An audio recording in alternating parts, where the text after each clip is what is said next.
I'm Bob Hallmark in Longview today. We're going to give you a little bit of a history lesson. Now, it's a safe bet to say across Texas there are lots of ghost towns. That is to say, towns that maybe thrived during one period but just simply went away. And we have one right here in East Texas that you probably don't know about. It was called originally Walling's Ferry or Camden. It also went by the name Camden. And it was a thriving, actually, river port on the Sabine River during the 1830s through possibly the 1860s. Some of that history is a little bit sketchy, but that's what brings me here to the Gregg County Historical Museum. Is we're going to talk a little bit about a town that just went away. And we're going to be joined now by archivist. This is Kelly Green. And Kelly, I guess when we talked originally about this, what were your thoughts when I brought this up? Did you know initially what I was talking about? Well, yes, I did know initially. I had to come back and research the archives a little bit to refresh my memory, as it is with people of my age. Okay. Well, let's talk a little bit about Walling's Ferry. Now, it's a safe bet that it's a little bit north of where present-day Easton is right now. But as my research showed, it looks like this was one of the first settlements in Texas before it was even a republic. Well, it was very early, as possibly 1820, but it did become a ferry in the 1830s. And my history shows till the late 1870s. Mm-hmm. It probably, there was even steamboats calling at the port back in the day. Now, to give you a little bit of the backstory on this, the reason it was called Walling's Ferry is because a man by the name of Walling actually did transports of, I guess, goods, materials, people, and came in and actually set up this little area where the steamboats could come in.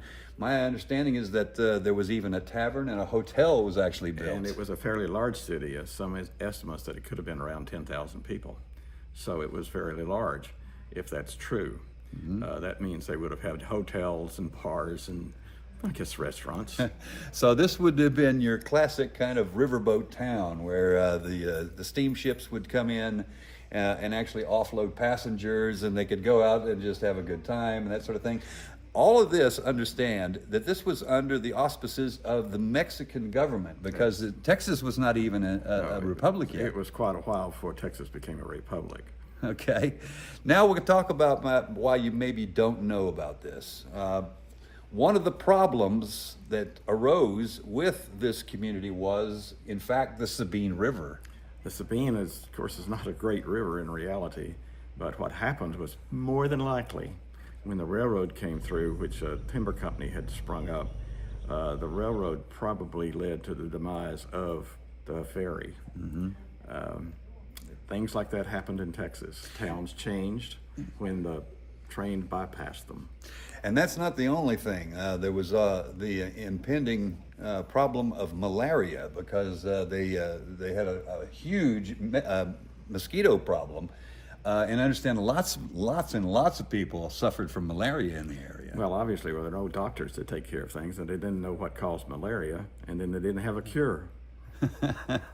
So that's one of the reasons why it appears that right around somewhere in the mid-1870s, the town just disappeared. There just wasn't anybody left. Nobody left, that's right. There's nothing really left except, as you found, the cemetery. Mm-hmm.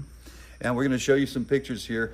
There are some old buildings that people had taken pictures of previously that possibly belonged to the Walling's Ferry area that are still, dilapidated and broken down. But if you notice on some of these headstones, it goes all the way back to 1821. So it was very obvious that people were actually there right around the time that the town was formed. Tombstones can lead you to a lot of history, that's true, which you found. Now that, if you're curious, if you're a history buff, you can still go out there now and visit it's called the Camden Cemetery. It is recognized by the Texas Historical Commission, by the way. You can still go out there and you can see these old headstones, the grave sites. It is still kept up by some of the locals who try to clean it up and make it look presentable.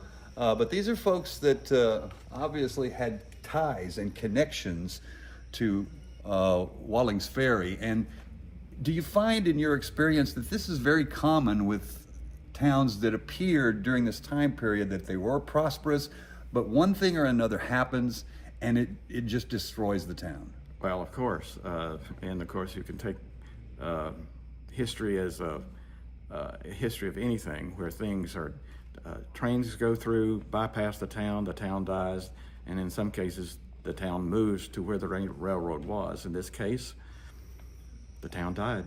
Remember the history that we need to remember. Okay, well, that's unfortunate, but maybe we can learn from things like this. That's true. We need to teach more history in school. Absolutely. All right, Kelly, thank you. I appreciate it. You're welcome. My pleasure. All right, and we'll have much more on this story tonight on KLTV 7 News for KLTV Web Extra. I'm Bob Hallmark.